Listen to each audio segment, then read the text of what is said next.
चलिए शुरू करते हैं। तो लास्ट लेक्चर में हमने देख लिया था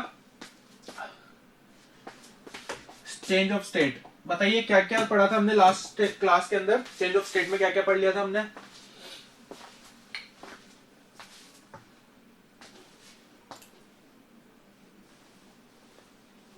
चेंज ऑफ स्टेट पढ़ रहे थे ना अपन।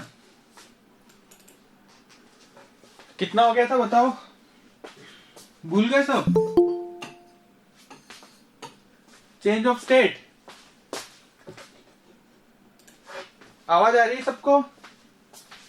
यस सर, आ रही है।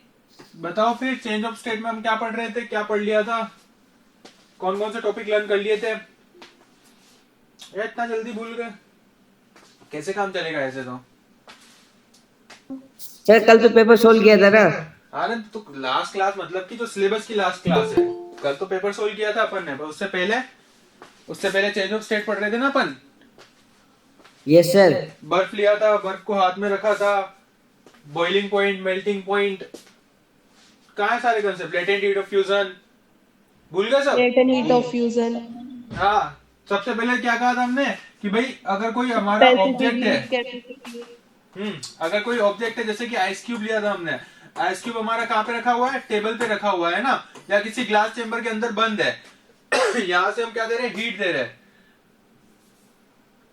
यहां से हम हीट दे रहे हैं और यहाँ पे हमने एक थर्मोमीटर लगा रखा है। थर्मोमीटर के अंदर रीडिंग कितनी आ रही है? -3 डिग्री सेंटीग्रेड। हीट दे रहे हैं हम, -3 से हुई -2, -1, 0 डिग्री सेंटीग्रेड। 0 डिग्री सेंटीग्रेड पे आने के बाद हीट जो है वो बढ़ना बंद हो जाती है, जो टेम्परेचर राइज करना बंद हो जाता है। हीट अभी भी दे रहे हैं हम, टेम्परेचर राइज करना बंद हो जाता है। फिर क्या होता है? यहाँ पे बर्फ जो है वो पिघलना स्टार्ट हो जाती है। तो थर्मोमीटर का टेम्परेचर तब तक राइज नहीं करता जब तक कि हमारा बर्फ जो है वो पूरा की पूरा पिघल ना जाए। तो ये हमारा टेम्परेचर था, ये हमारी हीट थी।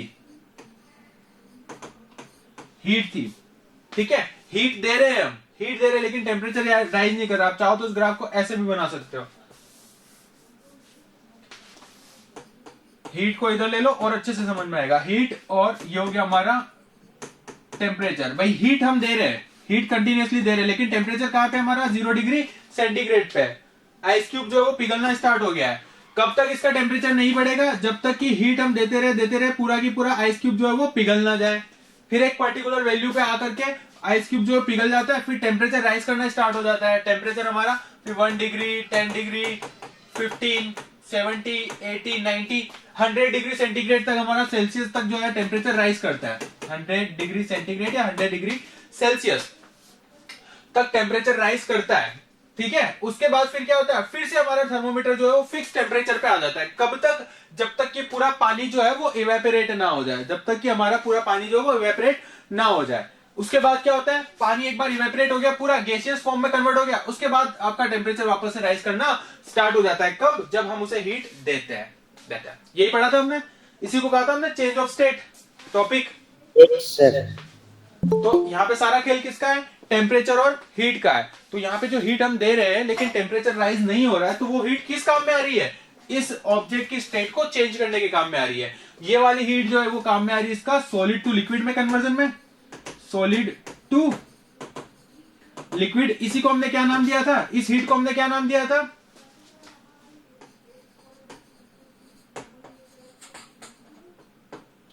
लेटेंट हीट ऑफ फ्यूजन दिया था नाम। The heat required to convert an substance on its melting point from solid state to liquid state is called as the latent heat of fusion.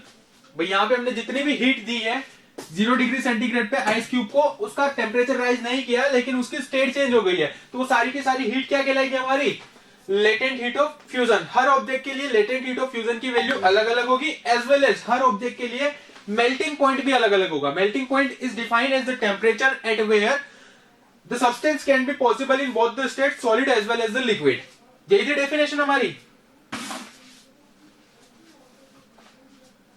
है कि नहीं? Yes sir. चलिए, तो latent heat of fusion completed, solid to liquid completed. उसके बाद हमारा temperature बढ़ रहा था, हीट देते जा रहे थे, हीट बढ़ा रहे थे, टेम्परेचर बढ़ रहा था। फिर पानी, पूरा पानी कन्वर्ट हो गया। पानी अब किस में कन्वर्ट हो रहा है? हमारा गैसियस फॉर्म में, गैसियस फॉर्म में कन्वर्ट होना स्टार्ट हो जाता है। तो ये वाली जो हीट होती है, ये वाली हीट कहलाती है हमारी latent heat of evaporation. Latent heat of evaporation latent heat of evaporation क्या होती है हमारी? It is defined as heat required to convert a substance from its liquid state to its gaseous state. जब हम किसी ऑब्जेक्ट को, किसी substance को हीट देते हैं तो वो हीट जब उस सब्सटेंस को लिक्विड फॉर्म से गैसियस फॉर्म में कन्वर्ट कर देती है तो उस हीट को हम क्या कहते हैं? Latent heat of evaporation. और ये किस टेम्परेचर पे होता है? जिस टेम्परेचर पे हमारा ऑब्जेक्ट जो है वो लिक्विड से गैस में कन्वर्ट होता है, उस टेम्परेचर को हम क्या कहते हैं?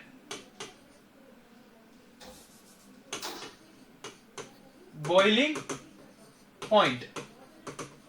उस टेम्परेचर को हम क्या कहते हैं? Boiling point. तो अगर हम एग्जांपल ले वाटर का, तो वाटर का मेल्टिंग पॉइंट होता है 0 डिग्री सेंटीग्रेड और वाटर का बॉइलिंग टेम्परेचर होता है हमारा 100 डिग्री सेंटीग्रेड। 0 डिग्री सेंटीग्रेड पे वाटर जो है वो हमारा आइस क्यूब से लिक्विड फॉर्म में कन्वर्ट हो जाता है और 100 डिग्री सेंटीग्रेड पे हमारा जो वाटर है वो लिक्विड फॉर्म से गैसियस फॉर्म में कन्वर्ट हो जाता है। क्लियर है यहां तक सबको? Yes sir. उसके बाद हमने क्या पढ़ा था? हमने पढ़ा था कि भाई अगर हम प्रेशर बढ़ाए, on increasing the pressure what will be the change in the melting point. तो प्रेशर बढ़ाने पर मेल्टिंग पॉइंट में क्या चेंज हो रहा था बताइए? मेल्टिंग पॉइंट कम हो रहा था। मेल्टिंग पॉइंट डिक्रीज हो रहा था। मतलब जो आइस क्यूब हमारा नॉर्मल एनवायरमेंट में 0 डिग्री सेंटीग्रेड पे मेल्ट होना स्टार्ट हो रहा था, वही आइस क्यूब -1 -2 डिग्री सेंटीग्रेड पे भी मेल्ट होना स्टार्ट हो जाता है। कब? जब हम उसके ऊपर प्रेशर अप्लाई करते हैं। So by increasing the pressure the melting point decreases. Now let's come to the study of the boiling point with respect to the pressure. So what if we increase the pressure, then what will be the change in the boiling point? बताइए, अगर हम pressure बढ़ा दें तो melting point में क्या change होगा? सोचो सोचो सोचो। इसका एग्जांपल लेते हैं। एक एग्जांपल मैं आपको हिंट देता हूं। आप इसे प्रेशर कुकर के कॉन्टेक्स्ट में सर्च कीजिए। मतलब अपने दिमाग को प्रेशर कुकर का एग्जांपल माइंड में लाइए और सोचिए कि अगर हम प्रेशर बढ़ा दें तो मेल्टिंग पॉइंट के साथ बॉइलिंग पॉइंट पे क्या फर्क पड़ेगा? मेल्टिंग पॉइंट तो हमने स्टडी कर लिया कि भाई प्रेशर बढ़ाने पे मेल्टिंग पॉइंट डिक्रीज हो जाता है। बॉइलिंग पॉइंट में क्या फर्क पड़ेगा? Pressure cooker is the example for the change in melting point with boiling point with respect to change in pressure. सोचो क्या सर चेंज वो होगा? भी कम हाँ? हो जाएगा। कम हो जाएगा। कैसे कम हो जाएगा बताओ? सर जैसे अगर प्रेशर कुकर में कुछ सामान रखते हैं तो वो जल्दी से पक जाता है। प्रेशर बढ़ाने पे जल्दी से पक जाता है ना। बॉइलिंग पॉइंट इंक्रीज होता है। बॉइलिंग पॉइंट इंक्रीज होता है। कैसे इंक्रीज होता है अंकित बताइए? कैसे? प्रेशर बढ़ाने से मेल्टिंग बॉइलिंग पॉइंट इंक्रीज हो जाता है। कैसे?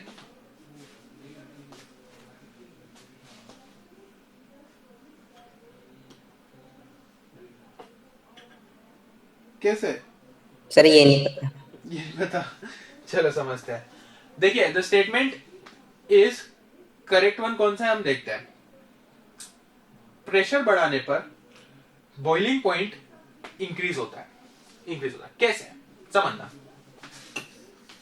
एक तरफ हमने रखी भगोनी, गैस पे चढ़ा दी, गैस चला दिया, इसके अंदर हमने पानी भर दिया, इसके अंदर हमने राइस रख दिया, राइस रख दिया। ठीक है। दूसरी तरफ हमने लिया एक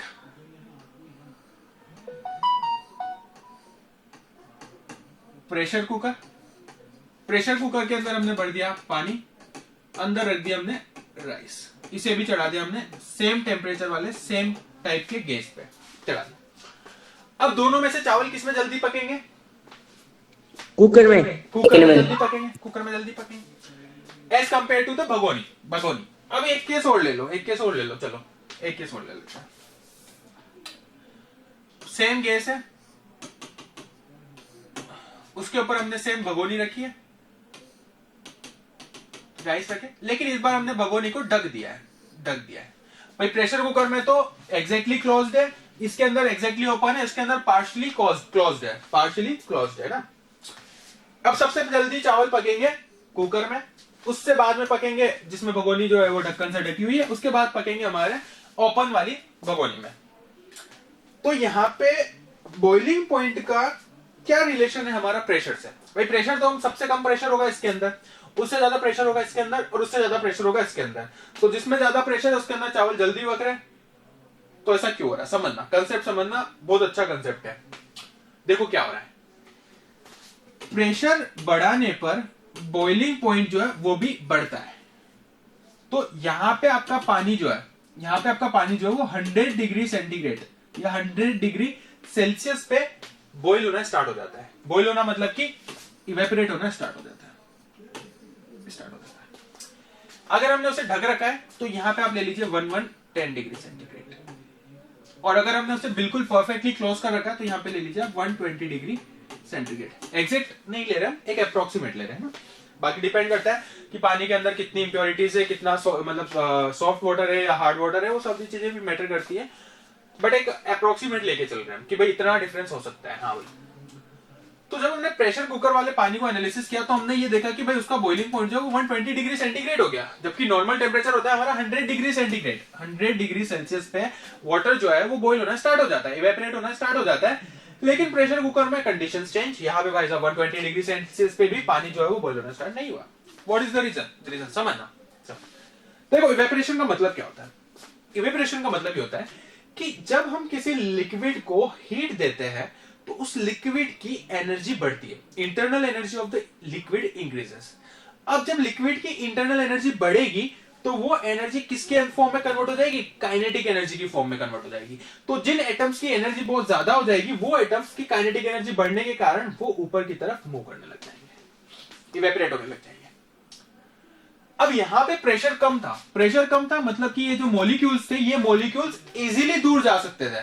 भाई यहां पे कोई रोकने वाला नहीं था इनको, इनके ऊपर से कोई प्रेशर नहीं लग रहा था। जैसे टेम्परेचर बढ़ा 100 डिग्री सेल्सियस आया, वाटर जो है वो इवेपोरेट होकर के ऊपर जाने लग गया।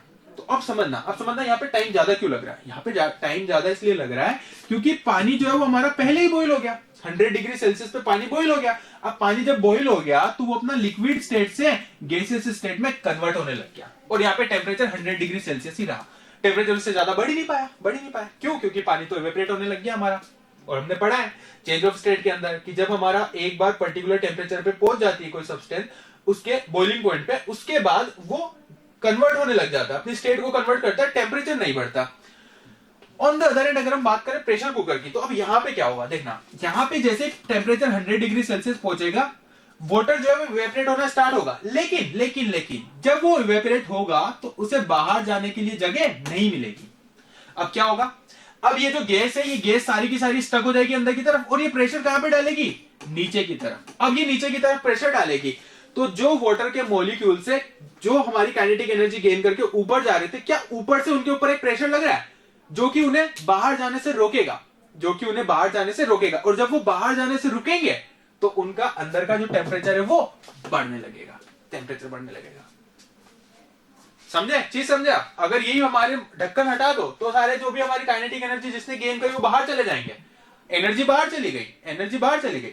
ढक्कन ढका हुआ है, एनर्जी वापस से कहां आ गई? आपकी अंदर के अंदर आ गई। बैक प्रेशर लग गया। जो मॉलिक्यूल्स जो एटम्स हमारे वाटर के दूर दूर जा रहे थे अब वो दूर नहीं जा पा रहे। क्यों?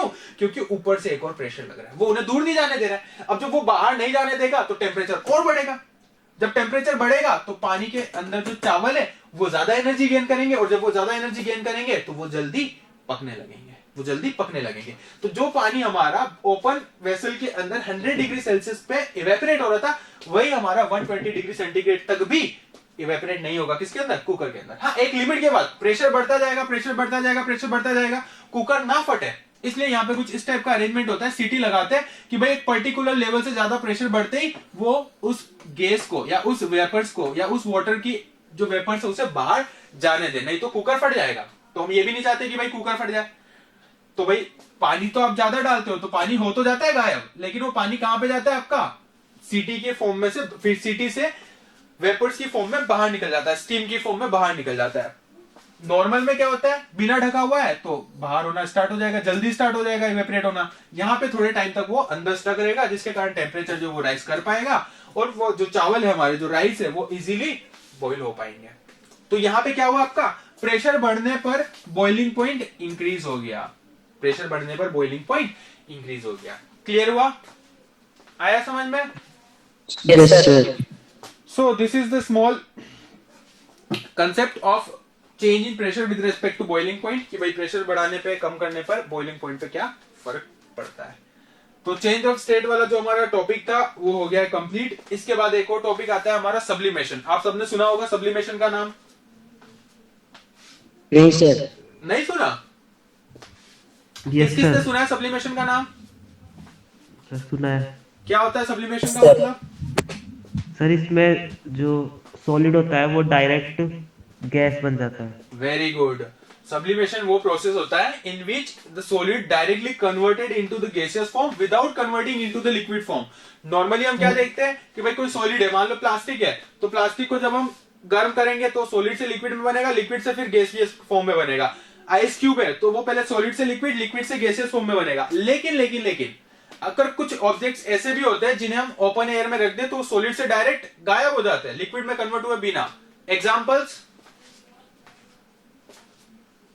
आइस, क्या?